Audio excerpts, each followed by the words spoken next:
ನಮಸ್ಕಾರ ಎಲ್ರಿಗೂ. ಮತ್ತೊಂದು ವಿಷಯ ತೆಗೆದುಕೊಂಡು ನಿಮ್ಮ ಮುಂದೆ ಬಂದಿದ್ದೀನಿ. ಮಾತು ಪ್ರಾರಂಭ ಮಾಡೋಕ್ಕಿಂತ ಮೊದಲು ತಮ್ಮಲ್ಲೆಲ್ಲ ಪ್ರಾರ್ಥನೆ, ಯಾರ್ಯಾರು ನನ್ನ ವಿಡಿಯೋಗಳನ್ನು ನೋಡ್ತಾ ಇದ್ದೀರಾ, ಮೆಚ್ಕೊಳ್ತಾ ಇದ್ದೀರಾ, ದಯಮಾಡಿ ಲೈಕ್ ಮಾಡಿ, ಶೇರ್ ಮಾಡಿ.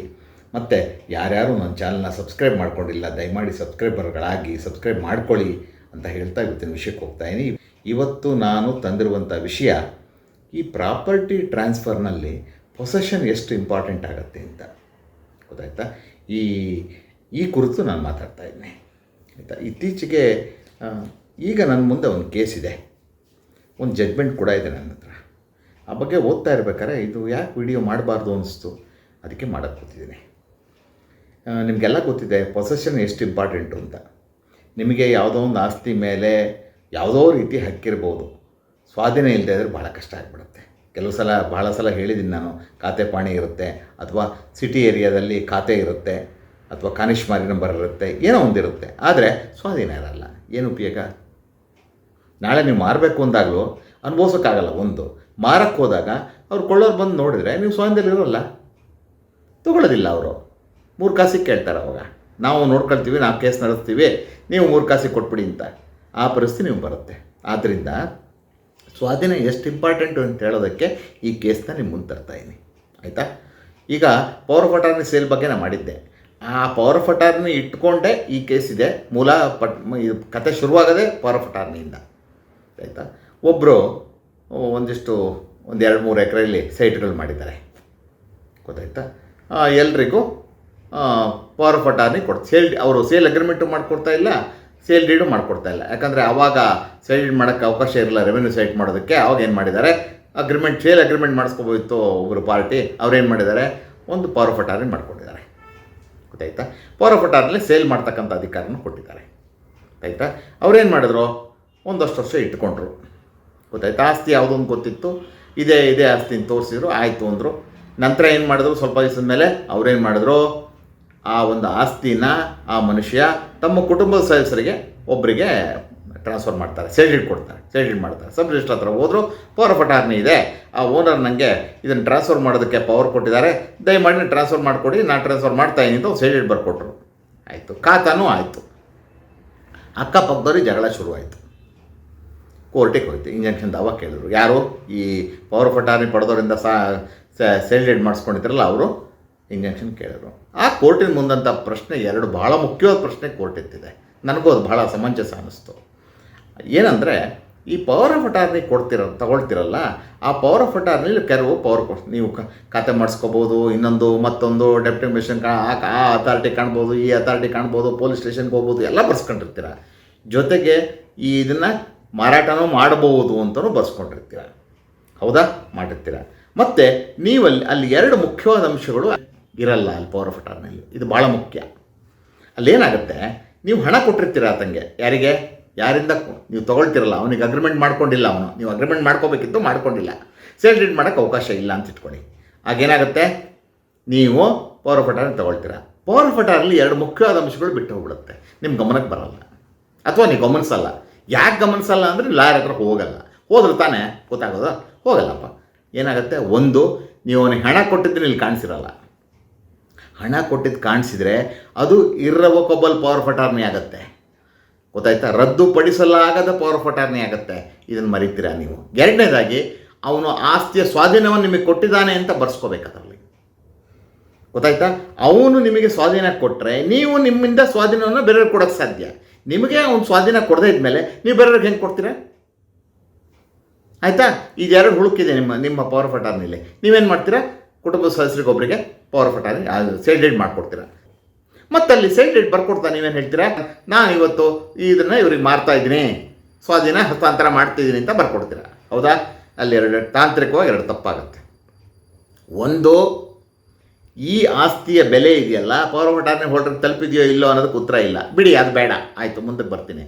ಆ ಪವರ್ ಆಫ್ ಅಟಾರ್ನಿ ಬರ್ಕೊಟ್ಟಿದ್ದಕ್ಕೆ, ಗೊತ್ತಾಯ್ತಾ, ಸ್ವಾಧೀನ ಕೊಟ್ಟಿದ್ದಾರೆ ನಿಮಗೆ, ಸ್ವಾಧೀನ ನಿಮಗೆ ಕೊಟ್ಟಿಲ್ಲ. ನಿಮಗೆ ಸ್ವಾಧೀನ ಬರದೇ ಇದ್ಮೇಲೆ ಇನ್ನೊಬ್ರಿಗೆ ಹೆಂಗೆ ಸ್ವಾಧೀನ ಕೊಡ್ತೀರಾ? ಈಗ ನಿಮ್ಮಿಂದ ಕುಟುಂಬ ಸದಸ್ಯರು ಕೊಂಡ್ರಲ್ಲ, ಅವ್ರಿಗೆ ಸ್ವಾಧೀನ ಕೊಟ್ಟಿದ್ದೀನಿ ಅಂತಿರಲ್ಲ, ಅದಕ್ಕೆ ಕಾನೂನಲ್ಲಿ ಯಾವುದೇ ಬೆಂಬಲ ಇಲ್ಲ. ಕೋರ್ಟ್ ಆ ಥರ ತೀರ್ಮಾನಕ್ಕೆ ಬರೋಕ್ಕಾಗಲ್ಲ. ಸರಿಯಾಗಿ ಯೋಚನೆ ಮಾಡ್ತಕ್ಕಂಥ ನ್ಯಾಯಾಧೀಶ ಈ ಮೂಲಭೂತ ಪ್ರಶ್ನೆಗಳನ್ನು ಎತ್ತಾನೆ. ಏನಂತ, ದಯವಿಟ್ಟು ನೀವು ಪವರ್ ಆಫ್ ಅಟಾರ್ನಿ ನೋಡಿ, ಅಲ್ಲಿ ಸ್ವಾಧೀನ ಕೊಟ್ಟಿದ್ದೀರಾ ಅಂತ ಬರ್ಕೊಂಡಿಲ್ಲ, ಹಣ ಕೊಟ್ಟಿದ್ದೀರಾ ಬರ್ಕೊಂಡಿಲ್ಲ. ಲಾಫುಲ್ ಪೊಸೆಷನ್ ಅಂತೀವಿ, ಕಾನೂನುಬದ್ಧ ಸ್ವಾಧೀನವನ್ನು ನಾನು ಅವರಿಂದ ಪಡೆದುಕೊಂಡಿದ್ದೆ, ಈಗ ನಿಮಗೆ ಸ್ವಾಧೀನ ಕೊಡ್ತಾ ಅಂತ ಬರಿಬೇಕಲ್ಲಿ. ಕರೆಕ್ಟಾ? ನೀವು ಬರೆದಿರ್ತೀರ, ನಿಮಗೆ ಸ್ವಾಧೀನ ಯಾವತ್ತು ಬಂತು ಅವ್ರಿಗೆ ಕೊಡೋಕ್ಕೆ? ನಿಮ್ಮ ಹತ್ರ ಈಗ ನಾನು ಮೊದಲೇ ಒಂದು ಹೇಳಿದ್ದೀನಿ, ಟ್ರಾನ್ಸ್ಫರ್ ಆಫ್ ಪ್ರಾಪರ್ಟಿಯಲ್ಲಿ ಒಂದು ಮುಖ್ಯವಾದ ಮಾತಾಡ್ತೀವಿ ನಾವು ಅಂತ ಮ್ಯಾಕ್ಸಿಮ್ ಇದೆ. You can transfer what you have, you cannot transfer what you don't have. ನಿಮ್ಮ ಹತ್ರ ಇರೋದನ್ನು ನೀವು ಬೇರೆಯವ್ರಿಗೆ ಹಸ್ತಾಂತರ ಮಾಡ್ಬೋದು, ನಿಮ್ಮ ಹತ್ರ ಇಲ್ಲದೆ ಇರೋದನ್ನು ನೀವು ಹೆಂಗೆ ಹಸ್ತಾಂತರ ಮಾಡ್ತೀರಾ ಹೇಳಿ? ಆದ್ದರಿಂದ ಕೋರ್ಟು ಹೊಡೆದಾಕತ್ತೆ. ಏನಂತ ಇಂಜೆಕ್ಷನ್ ಕೊಡಲ್ಲ ಅವ್ರಿಗೆ ಪಕ್ಕದವ್ರ ಮೇಲೆ. ಬೇರೆ ಎಲ್ಲ ಏನೇ ಇದ್ದರೂ ಕೂಡ, ಪ್ರೂಫ್ ಇದ್ದರೂ ಕೂಡ ಇದು ಬಹಳ ಮೂಲಭೂತವಾದ ವಿಷಯ. ಈ ಮೂಲಭೂತವಾದ ವಿಷಯಗಳನ್ನು ನೀವು ಒಂದು ಪ್ರಾಪರ್ಟಿ ಟ್ರಾನ್ಸ್ಫರ್ ಮಾಡಬೇಕಾದ್ರೆ, ನಿಮ್ಮ ಹೆಸರಿಗೆ ಬರ್ಕೋಬೇಕಾದ್ರೆ, ಪವರ್ ಆಫ್ ಅಟಾರ್ನಿ ತೊಗೋಬೇಕಾದ್ರೆ ಭಾಳ ಎಚ್ಚರವಹಿಸಬೇಕು. ಈ ಮೂಲಭೂತ ವಿಷಯಗಳನ್ನು ನಿಮ್ಮ ಪವರ್ ಆಫ್ ಅಟಾರ್ನಿ ಕಾಣಿಸೋದು ತಪ್ಪಿದರೆ ಅಥವಾ ಸೇಲ್ ಡೀಡಲ್ಲಿ ತಪ್ಪುಗಳಾದರೆ ಏನು ಮಾಡೋಕ್ಕಾಗಲ್ಲ, ಹಕ್ಕು ಟ್ರಾನ್ಸ್ಫರ್ ಆಗಲ್ಲ, ಸ್ವಾಧೀನ ಟ್ರಾನ್ಸ್ಫರ್ ಆಗಲ್ಲ. ಒಂದು ವೇಳೆ ಹಕ್ಕು ಟ್ರಾನ್ಸ್ಫರ್ ಆದರೂ ಸ್ವಾಧೀನ, ಕಾನೂನುಬದ್ಧ ಸ್ವಾಧೀನ ಬಂದಿದೆ ಅಂತ ಆಗಲ್ಲ. ನಿಮಗೆ ಮಾರೋನು ಸಂಪೂರ್ಣವಾಗಿ 100ಕ್ಕೆ 100 ಭಾಗ ಅಬ್ಸಲ್ಯೂಟ್ ರೈಟ್ ಆಗಿದ್ದರೆ, ಟೈಟ್ಲ್ ಇದ್ದರೆ, ಅಂದರೆ ಸಂಪೂರ್ಣ ಅಧಿಕಾರ ಇದ್ದರೆ ಸಂಪೂರ್ಣ ಅಧಿಕಾರ ನಿಮ್ಗೆ ಟ್ರಾನ್ಸ್ಫರ್ ಮಾಡ್ತಾನೆ. ಆಯಿತಾ? ಸಂಪೂರ್ಣ ಅಧಿಕಾರ ಇಲ್ಲ, ಡಿಫೆಕ್ಟಿವ್ ಟೈಟ್ಲ್ ಇದೆ ಅಂತ ಇಟ್ಕೊಳ್ಳಿ, ಆವಾಗ ಅವನು ಡಿಫೆಕ್ಟಿವ್ ಟೈಟ್ಲೇ ನಿಮಗೆ ಟ್ರಾನ್ಸ್ಫರ್ ಮಾಡೋದು. ಡಿಫೆಕ್ಟ್ ಇರ್ತಕ್ಕಂಥ ಹಕ್ಕನ್ನೇ ಅವನು ಟ್ರಾನ್ಸ್ಫರ್ ಮಾಡ್ತಾ ಇರ್ತಾನೆ. ಅದೇನು, ನೀವು ಟ್ರಾನ್ಸ್ಫರ್ ಮಾಡಿದ ತಕ್ಷಣ ಅವನಿಗೆ ಕ್ಯೂರ್ ಆಗಲ್ಲ. ನೀವು ಯಾರಿಗೆ ಮಾರಿರ್ತಾರೋ, ಈಗ ಯಾವುದೋ ರೋಗಿಷ್ಠವಾದ ಒಂದು ಹಕ್ಕು ಅಂತ ಇಟ್ಕೊಳ್ಳಿ, ನಾನು ಉದಾಹರಣೆ ಕೊಡ್ತಾ ಇದ್ದೀನಿ, ಗೊತ್ತಾಯ್ತಾ? ಸ್ವಲ್ಪ ಒಂದು 50 ಪೈಸೆ ಹಾಕಿದೆಯಪ್ಪ, ಏನೋ ಒಂದಿಲ್ಲ, ಅದನ್ನು ಟ್ರಾನ್ಸ್ಫರ್ ಮಾಡೋದ್ರ ಮೂಲಕ ಅವನಿಗೆ 100% ಬರಲ್ಲ. ನಿಮ್ಮ ಹತ್ರ ಏನಿತ್ತು ಅದು ಮಾತ್ರ ಟ್ರಾನ್ಸ್ಫರ್ ಮಾಡ್ಬೋದು, ಗೊತ್ತಾಯ್ತಾ? ಈ ಬೇಸಿಕ್ ವಿಷಯಗಳನ್ನು ಗೊತ್ತಿಲ್ಲದಲ್ಲೇ ಹಾಕ್ಬಿಟ್ರೆ ಕಷ್ಟ ಆಗುತ್ತೆ. ಇಲ್ಲ ಅದನ್ನು ಕ್ಯೂರ್ ಮಾಡ್ಕೋಬೇಕಾಗತ್ತೆ. ಆಮೇಲೆ ಬೇರೆ ಪವರ್ ಆಫ್ ಅಟಾರ್ನಿ ಬರ್ಸ್ಕೊಳ್ಳೋದು ಅಥವಾ ಏನೋ ಒಂದು ಬೇರೆ ಎಂಡಾರ್ಸ್ಮೆಂಟ್ ತೊಗೊಳ್ಳೋದು ಅಥವಾ ಲೆಟರ್ ಬರ್ಸ್ಕೊಳ್ಳೋದೋ ಮಾಡಬೇಕಾಗತ್ತೆ. ಇಲ್ಲದೆ ಹೋದರೆ ಕಷ್ಟ ಆಗುತ್ತೆ. ನೀವು ದಾವ ಹಾಕಿದ್ರೆ ಸಕ್ಸೀಡ್ ಆಗಲ್ಲ. ನೀವು ದಾವ ಹಾಕಿದ್ರೆ ಸಕ್ಸೀಡ್ ಆಗಬೇಕಾದ್ರೆ ನೀವು ಯಾವ ಆಸ್ತಿ ಅಂತಿರಬೇಕು, ಯಾವ ಚೆಕ್ ಬಂದು, ಯಾವ ಖಾತಾ ನಂಬರು, ಹೆಸರು ನಂಬರು, ಅವ್ರ ಓನರೇ, ಸಂಪೂರ್ಣ ಮಾಲೀಕರೇ, ಅವ್ರಿಗೆ ಸ್ವಾಧೀನ ಬಂದಿತ್ತೆ, ಸ್ವಾಧೀನದಲ್ಲಿದ್ದಾರೆ, ಅವರು ಕಾಯ್ದೆಬದ್ಧವಾಗಿ ಸ್ವಾಧೀನದಲ್ಲಿದ್ದಾರೆ. ಆ ಕಾಯ್ದೆಬದ್ಧ ಸ್ವಾಧೀನವನ್ನು ನಿಮಗೆ ಟ್ರಾನ್ಸ್ಫರ್ ಮಾಡಿದ್ದಾರೆ. ನೀವು ಆ ಒಂದು ಟ್ರಾನ್ಸ್ಫರ್ ಮಾಡ್ಕೊಳ್ಳೋದಕ್ಕೆ, ಪರ್ಚೇಸ್ ಮಾಡೋದಕ್ಕೆ ಅದಕ್ಕೆ ಸಂಭಾವನೆ, ಕನ್ಸಿಡರೇಷನ್ ಅಂತ ಹೇಳ್ತೀವಲ್ಲ, ಅದನ್ನು ಕೊಟ್ಟಿದ್ದೀರಾ, ಅದಕ್ಕೆ ಪ್ರೂಫ್ ಇದೆಯಾ? ಇದೆಲ್ಲ ಭಾಳ ಮೂಲಭೂತವಾದ ವಿಷಯಗಳು ಸೇಲ್ನಲ್ಲಿ. ಇದು ಯಾರೂ ಗಮನಿಸಲ್ಲ ಜನ. ಸುಮ್ಮನೆ ಪವರ್ ಆಫ್ ಅಟಾರ್ನಿ ತಗೊಳ್ತಾರೆ, ಮಾರ್ತಾ ಇರ್ತಾರೆ. ಇದು ಯಾರಾದರೂ ಇದು ಕೋರ್ಟಿನ ಪರೀಕ್ಷೆಗೆ ಒಳಪಟ್ಟರೆ, ಕೋರ್ಟಿನ ಸ್ಕ್ರೂಟಿನಿಗೆ ಒಳಪಟ್ಟರೆ, ಕೋರ್ಟಿನ ಮುಂದೆ ಹೋದ ಪಕ್ಷದಲ್ಲಿ ಯಾವುದೇ ಕಾರಣಕ್ಕೆ ನೀವು ಫೇಲ್ ಆಗ್ತೀರ. ಜ್ಞಾಪಕ ಇರಲಿ. ನೀವು ಕೋರ್ಟಿಗೆ ಹೋಗೋ ತನಕ ನೀವು ಆರಾಮಾಗಿರ್ಬೋದು. ಕೋರ್ಟಿಗೆ ಒಂದು ಸಲ ಹೋಯಿತು ಯಾವುದೇ ಕಾರಣದಿಂದ, ಅಂದರೆ ನೀವೇ ಹೋಗಲಿ ಬೇರೆಯವ್ರು ಹೋಗಲಿ, ನಿಮಗೆ ಸೋಲು ಕಟ್ಟಿಟ್ಟ ಬುತ್ತಿ. ಆದ್ದರಿಂದ ನೀವು ಪವರ್ ಆಫ್ ಅಟಾರ್ನಿ ಬರ್ಸ್ಕೊಳ್ತಾನೂ ಕೂಡ ಸ್ವಾಧೀನ ಬರ್ಸ್ಕೋಬೇಕು, ಅದು ದುಡ್ಡು ಕೊಟ್ಟಿದ್ದು ಬರ್ಸ್ಕೋಬೇಕು. ಯಾಕಂದರೆ ಯಾರು ದುಡ್ಡು ಕೊಟ್ಟಿದ್ದು ಬರ್ಸ್ಕೋಬೇಕು ಅಂದರೆ ಕೊಟ್ಬಿಟ್ಟಿರ್ತೀರಲ್ಲ, ಸೇಲ್ಡ್ ಅಗ್ರಿಮೆಂಟ್ ಬದಲಿಗೆ ಅವ್ನು ಪವರ್ ಆಫ್ ಅಟಾರ್ನಿ ಬರ್ಕೊಟ್ಟಿರ್ತಾನೆ, ಗೊತ್ತಾಯ್ತಾ? ಆದ್ದರಿಂದ ಆ ದುಡ್ಡನ್ನು ಕಾಣಿಸ್ಬೇಕು. ಆವಾಗ ಏನಾಗುತ್ತೆ, ಅದು ಇರ್ರವಕಬಲ್ ಪವರ್ ಆಫ್ ಅಟಾರ್ನಿ ಆಗುತ್ತೆ, ರದ್ದುಪಡಿಸಲಾಗದ ಪವರ್ ಆಫ್ ಅಟಾರ್ನಿ ಆಗುತ್ತೆ. ಆವಾಗ ಅವ್ನು ರದ್ದುಪಡಿಸೋಕ್ಕೂ ಆಗಲ್ಲ. ಆಯಿತಾ? ನಿಮಗೆ ಅದು ಇಂಟ್ರೆಸ್ಟ್ ಇರುತ್ತೆ. ಆ ಇಂಟ್ರೆಸ್ಟನ್ನು, ಆ ಹಕ್ಕನ್ನು ಪಡ್ಕೊಂಡು ಟ್ರಾನ್ಸ್ಫರ್ ಮಾಡಬೇಕಾಗತ್ತೆ. ಆಮೇಲೆ ಎರಡನೇದಾಗಿ ಸ್ವಾಧೀನನೂ ನಂಗೆ ಕೊಡಲಾಗಿದೆ, ನಾ ಇವತ್ತು ಸ್ವಾಧೀನ ಕೊಟ್ಟು ನನ್ನ ಏನು ಪವರ್ ಆಫ್ ಅಟಾರ್ನಿ ಹೋಲ್ಡರ್ನ ಅಪಾಯಿಂಟ್ ಮಾಡಿದ್ದೀನಿ, ಅವ್ರಿಗೆ ಸ್ವಾಧೀನ ಕೂಡ ಕೊಟ್ಟಿದ್ದೀನಿ ಅಂತ ಬರ್ಸ್ಕೋಬೇಕು ನೀವಲ್ಲಿ. ಇಲ್ಲ ಅವ್ರು ಸ್ವಾಧೀನ ಬಂದಂಗೆ ಹೆಂಗಾಗುತ್ತೆ? ಬರೀ ಹಕ್ಕು ಕೊಟ್ಟಂಗೆ ಆಗುತ್ತೆ, ಸ್ವಾಧೀನ ಕೊಟ್ಟಂಗೆ ಆಗಲ್ವಲ್ಲ. ಆದ್ದರಿಂದ ದಯಮಾಡಿ ಅರ್ಥ ಮಾಡ್ಕೊಳ್ಳಿ, ಹಕ್ಕಿನ ಜೊತೆಗೆ ಟೈಟ್ಲ್ ಜೊತೆಗೆ ಸ್ವಾಧೀನ ಕೂಡ ಬರಬೇಕು ಅಂದರೆ ಈ ಅಂಶಗಳನ್ನೆಲ್ಲ ಗಮನಿಸಬೇಕು.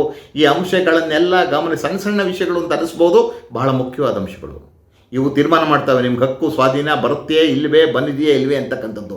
ನಾಳೆ ನೀವು ಕೋರ್ಟಿಗೆ ಹೋದರೆ ತೊಂದರೆ ಆಗುತ್ತೆ. ಆದ್ದರಿಂದ ಈ ಥರದ ತೊಂದರೆಗಳಿಗೆ ಅವಕಾಶ ಕೊಡಬೇಡಿ. ಇವು ತಾಂತ್ರಿಕ ವಿಷಯಗಳೆಲ್ಲ, ಬಹಳ ಇಂಪಾರ್ಟೆಂಟ್ ಲೀಗಲ್ ಆಸ್ಪೆಕ್ಟ್ಸ್, ತುಂಬ ಮುಖ್ಯವಾದಂಥ ಕಾನೂನಿನ ಸಂಗತಿಗಳು, ಅಂಶಗಳು. ಇದನ್ನು ಮನಗಂಡು ಅದೇ ರೀತಿ ಅದಕ್ಕೆ ಅನುಗುಣವಾಗಿ ತಾವು ಯಾವುದೇ ಡಾಕ್ಯುಮೆಂಟ್ ಮಾಡ್ಕೊಳ್ಳೋದ್ರೆ, ಎಸ್ಪೆಷಲಿ ಪವರ್ ಆಫ್ ಅಟಾರ್ನಿ ಮತ್ತು ಸೇಲ್ ಡೀಡ್ ಮಾಡ್ಕೊಳ್ಬೇಕಾದ್ರೆ ಈ ಎಚ್ಚರ ವಹಿಸಬೇಕು ಅನ್ನೋ ಮಾತನ್ನು ಹೇಳ್ತಾ ನನ್ನ ಮಾತನ್ನು ಮುಗಿಸ್ತಾ ಇದ್ದೀನಿ. ಮತ್ತೊಂದು ವಿಡಿಯೋ ತೊಗೊಂಡು ನಿಮ್ಮನ್ನು ಬರೋದು ಇದ್ದೇ ಇದೆ. ಅಲ್ಲಿ ತನಕ ನನಗೆ ವಿರಾಮ ಕೊಡಿ. ನಮಸ್ಕಾರ.